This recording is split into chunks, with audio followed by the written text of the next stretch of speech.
They are waiting for you to lose motivation. They are waiting for the excitement to disappear, for the pressure to become too heavy, for you to go back to the person you used to be.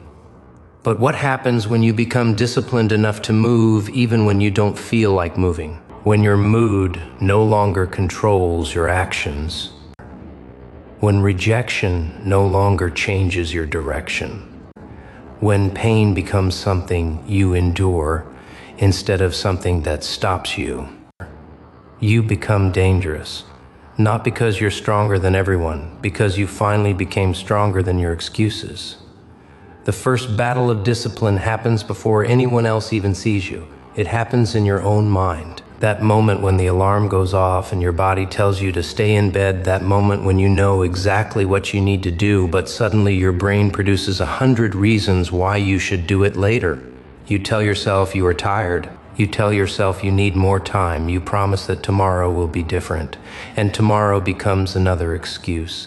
This is where most people lose, not because they are incapable, not because they lack talent, not because they were given a worse life. They lose because they keep negotiating with themselves. Every time you say you are going to do something and then allow yourself to escape it, you teach your mind that your own promises are optional. That is dangerous, because eventually you stop trusting yourself. You say you're going to wake up early. You don't. You say you're going to train. You skip it. You say you're going to finish the work. You get distracted. You say you're going to change your life.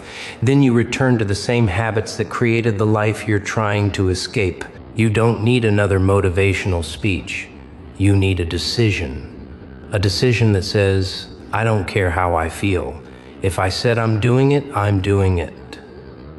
That sentence can change everything. Because discipline is not about having extraordinary energy every morning. It is about refusing to let temporary feelings control permanent decisions. Your mood changes, your commitment doesn't. You may feel exhausted, do what needs to be done. You may feel afraid, move anyway. You may feel unmotivated, start anyway. You may want to quit, continue anyway. This doesn't mean you should destroy yourself or ignore genuine limits. It means you stop treating every moment of discomfort like an emergency. Your mind will often ask for comfort when what you actually need is growth. Learn to recognize the difference. The moment you stop negotiating is the moment you begin taking control. You don't need to debate whether you should work for another hour. You already decided. You don't need to debate whether you should train today. You already decided. You don't need to debate whether you should improve yourself. You already decided. There is tremendous power in eliminating the argument, because every unnecessary decision drains energy. The disciplined person makes fewer negotiations and more commitments. They create standards. They follow them, even when nobody is watching. And eventually something changes inside you. You begin to realize that your word means something. When you tell yourself you will finish, you finish. When you promise yourself you will show up, you show up. When you decide that something matters, you stop allowing temporary discomfort to overthrow it. That is how self-respect is built. Not through compliments, not through attention, not through pretending to be strong. Self-respect is built privately. It is built in the moments when nobody would know if you quit, and you continue anyway. So the next time your mind starts negotiating, recognize what is happening. That voice telling you to wait is not always telling you the truth. Sometimes it is simply the old version of you trying to protect itself. Don't argue with it, don't hate it, just move. Because every time you act without needing permission from your emotions, you become a little more disciplined. And every time you keep a promise to yourself, you become a little harder to break. Eventually, you won't need to force yourself anymore. You will simply become the kind of person who does what must be done. No excuses, no endless negotiations, no waiting for the perfect mood, just action, again and again and again, until discipline becomes your identity. Comfort feels harmless when you are inside it. It tells you to rest a little longer, to avoid the difficult conversation, to take the easier path, to postpone the work until tomorrow. And because nothing seems to happen immediately, you convince yourself that comfort isn't costing you anything, but it is. Every time you consistently choose comfort over growth, your tolerance for difficulty becomes weaker. You start needing everything to feel easy before you are willing to move. That is the trap. Life does not become easier because you avoid difficult things. You simply become less prepared to handle them. If you want discipline that cannot be broken easily, you have to train yourself to remain present when things become uncomfortable.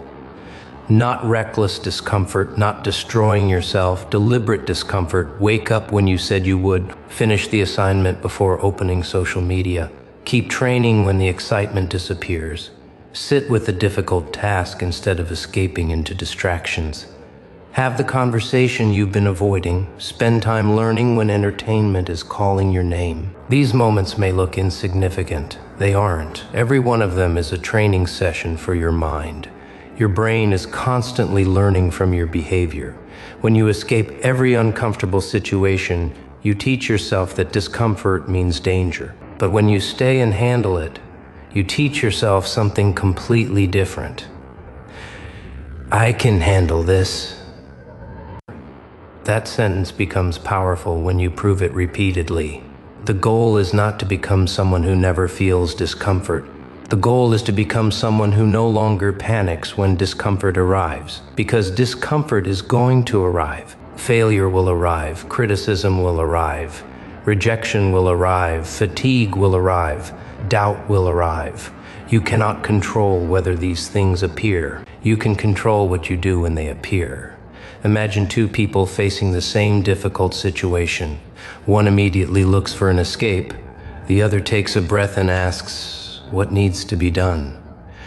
That second person has an advantage, not because they are fearless, because they have trained themselves not to obey fear automatically. This is what discipline creates.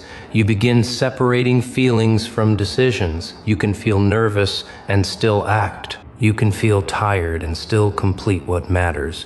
You can feel uncertain and still take the next step. You can feel frustrated and still remain focused. Your emotions become information instead of instructions. That is a massive psychological shift, and it starts with small challenges. Don't wait for some huge crisis to prove your strength. Train today. Choose one thing you normally avoid. Do it without complaining. Do it without announcing it. Do it without needing someone to praise you afterward. Then do it again tomorrow. Eventually, the things that once intimidated you become normal. The task you used to avoid becomes routine. The pressure you once feared becomes manageable. The discipline you once admired in other people becomes something you possess yourself. This is how you become difficult to stop. You don't become unstoppable because nothing hurts you. You become unstoppable because pain no longer automatically controls your direction. You stop running from every uncomfortable feeling. You stop demanding perfect circumstances. You stop waiting for confidence before taking action. You move first. Confidence follows. Strength follows. Results follow. And one day you'll look back and realize something important. The discomfort you spent so much time avoiding was never the enemy. It was the training ground. Every difficult morning taught you consistency. Every uncomfortable task taught you focus. Every temptation you resisted taught you control. Every moment you wanted to quit but continued taught you endurance. You weren't just completing tasks. You were rebuilding yourself.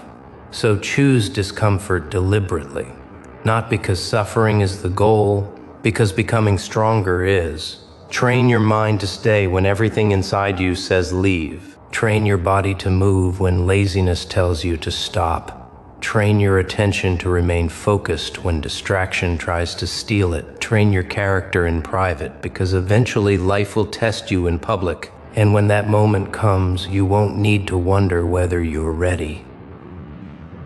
You've already practiced. Motivation is powerful, but it is unreliable. Some days you will wake up energized, focused, and ready to attack everything in front of you. You will feel like nothing can stop you. You will believe in yourself. You will feel unstoppable. Then another day arrives. You wake up exhausted. Your mind feels heavy. Your excitement is gone. Suddenly the same goals that looked inspiring yesterday feel impossible today. This is where people confuse motivation with discipline. Motivation says, "I feel like doing it." Discipline says, "It still needs to be done." Or you cannot build a powerful life around a feeling that changes every morning. You need something stronger. You need a system. A system does not care whether you're excited. It does not care whether someone praised you yesterday. It does not care whether you had a bad morning. It simply tells you what comes next. That is why you need rules for yourself. Set a time to wake up. Set a time to work. Set a time to train. Set boundaries around distractions. Decide what matters before the pressure arrives. Because when the decision has already been made, you don't have to fight yourself every single day. Imagine waking up and asking yourself, "Should I work today?" You've already created a problem. But imagine waking up knowing, "At this time, I work." There is nothing to debate. The decision was made before your emotions entered the room. That is the power of structure. Your environment matters too. If your phone is beside you every time you work, distraction becomes easier. If your workspace is filled with noise, focus becomes harder. If you constantly surround yourself with people who encourage laziness, your standards slowly drop. Discipline isn't only about forcing yourself to be stronger. It is also about making the right behavior easier and the wrong behavior harder. Remove unnecessary distractions. Prepare what you need before you begin. Create routines that reduce decision-making. Give yourself fewer opportunities to negotiate. The goal is to make progress almost automatic. And understand this, a system does not have to be perfect. You will miss a day. You will have bad days. You will sometimes fall behind. That doesn't mean the system failed. The mistake is allowing one bad day to become an identity. You miss one workout, then you miss another. Soon you're telling yourself, "I'm just not disciplined." Stop. One failure is an event. It does not have to become your personality. Return to the system. Get back on schedule. Continue. That ability to return is one of the most important parts of discipline. You don't need a perfect streak, you need a reliable recovery. Because life will interrupt you, unexpected problems will appear, your energy will fluctuate, your plans will change. The person who survives those disruptions is not the person who never struggles. It is the person who knows how to reset. And over time, something remarkable happens. Your routine becomes part of your identity. You stop needing constant inspiration. You stop searching for the perfect quote. You stop watching motivational videos for hours while avoiding the work.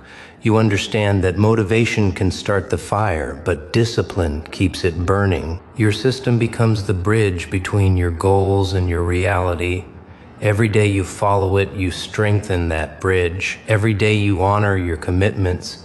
You build trust with yourself, and eventually action becomes normal. Focus becomes normal. Consistency becomes normal. You don't need to feel powerful to behave powerfully. You don't need to feel confident to take action. You don't need to feel ready. You simply follow the plan. That is when discipline becomes dangerous in the best possible way, because your progress is no longer dependent on your mood. Your results are no longer dependent on inspiration. Your future is no longer controlled by whatever emotion happens to dominate the day. You have created something stronger, a standard, a routine, a system. And once your system becomes stronger than your excuses, you stop waiting for the right moment. You create it every single day. There is a stage of discipline that almost nobody talks about. It is the ability to keep going when nobody is watching. No applause, no recognition, no one asking how hard you worked today, no one celebrating the sacrifices you made, just you, your goal, and the decision to continue. This is where real transformation happens, because when people are watching, discipline can feel easy. Attention creates temporary pressure. Praise creates temporary energy. You feel important because somebody noticed your effort. But what happens when nobody notices? What happens when you work for weeks and nothing seems to change? What happens when you improve quietly and nobody compliments you? That is the test. Anyone can perform when an audience is present. The dangerous person is the one who can remain committed in an empty room. You need to learn how to become comfortable being unseen. Stop expecting everyone to understand what you're building. They don't need to. Stop explaining every move. Stop announcing every goal. Stop looking around to see who is impressed. Your transformation is not a public performance. It is a private war. There will be seasons where you have to disappear from the noise. While everyone else is talking, you work. While everyone else is showing what they're planning, you build. While everyone else is chasing validation, you chase mastery. You don't need people to believe in your vision before you take it seriously. Sometimes the strongest thing you can do is protect your goal from outside opinions. Because when you constantly seek approval, you give other people control over your motivation. If they praise you, you feel powerful. If they criticize you, you slow down. If they ignore you, you question yourself. That is not freedom. Discipline means your commitment remains stable, regardless of who is watching. You work when you're praised. You work when you're ignored. You work when people doubt you. You work when people misunderstand you. And you work especially when nobody expects anything from you. There is something powerful about improving in silence. You don't have to prove that you're changing, you just change. Let your habits remain invisible. Let your progress accumulate quietly. Let your results become the announcement, because eventually people notice what they once ignored. They notice the confidence. They notice the discipline. They notice that you no longer react the way you used to. They notice that you don't need constant attention. They notice that you're different. And by then, their recognition won't matter as much. That's the beautiful part. When you stop needing validation, you become harder to control. You no longer need someone to clap before you continue. You no longer need someone to tell you that you're doing well. You can look at yourself and know, I kept my promise. That becomes enough. Your greatest victories may happen in moments nobody ever sees. The morning you wanted to quit but got up anyway. The night you wanted to waste hours scrolling but chose to work. The moment you received rejection but refused to let it destroy your confidence. The day you were exhausted but still kept your standards. Nobody may ever know those moments happened, but you will. And those moments build your character. They teach you that you can rely on yourself. So stop chasing the spotlight. Use the darkness. Use the quiet. Use the time when nobody is paying attention. Build without announcing. Improve without explaining. Work without demanding recognition. Let everyone else wonder what you're doing. You don't need to tell them. One day, the results will make the explanation unnecessary. And when that day comes, you'll understand that being unseen was never punishment. It was protection. It gave you the space to become someone powerful before the world had a chance to distract you. Keep going, quietly, relentlessly. Because the person who can work without applause becomes incredibly difficult to stop. There comes a moment when discipline stops being something you practice and becomes something you are. You no longer wake up asking whether you should change. You no longer need someone to push you. You no longer need motivation to drag you forward. You simply know who you are. That is the final transformation. You stop saying, I am trying to become disciplined. You start saying, this is who I am. And that difference is everything. Because when discipline becomes part of your identity, your behavior changes automatically. You don't need to negotiate with yourself every morning. You don't need to wait until you feel inspired. You don't need perfect conditions. You have standards, and you protect those standards. Life will still hit you. People will disappoint you. Plans will collapse. Opportunities will disappear. You will fail. You will experience rejection. There will be days when you question everything.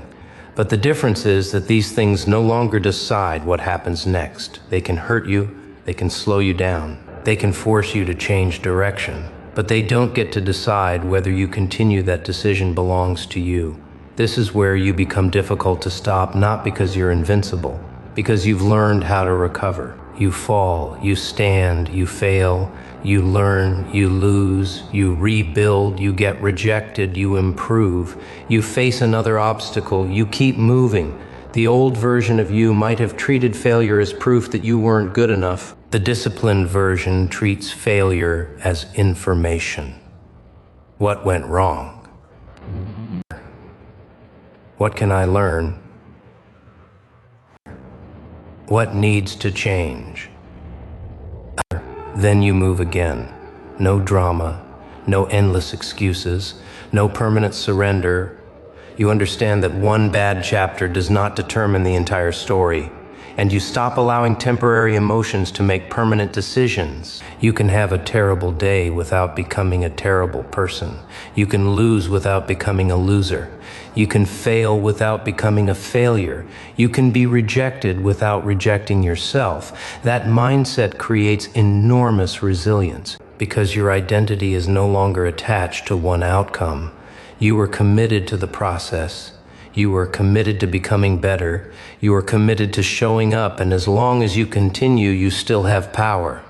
There will be moments when people expect you to return to your old habits. They remember the person who procrastinated, the person who needed approval, the person who gave up, the person who allowed fear to make decisions.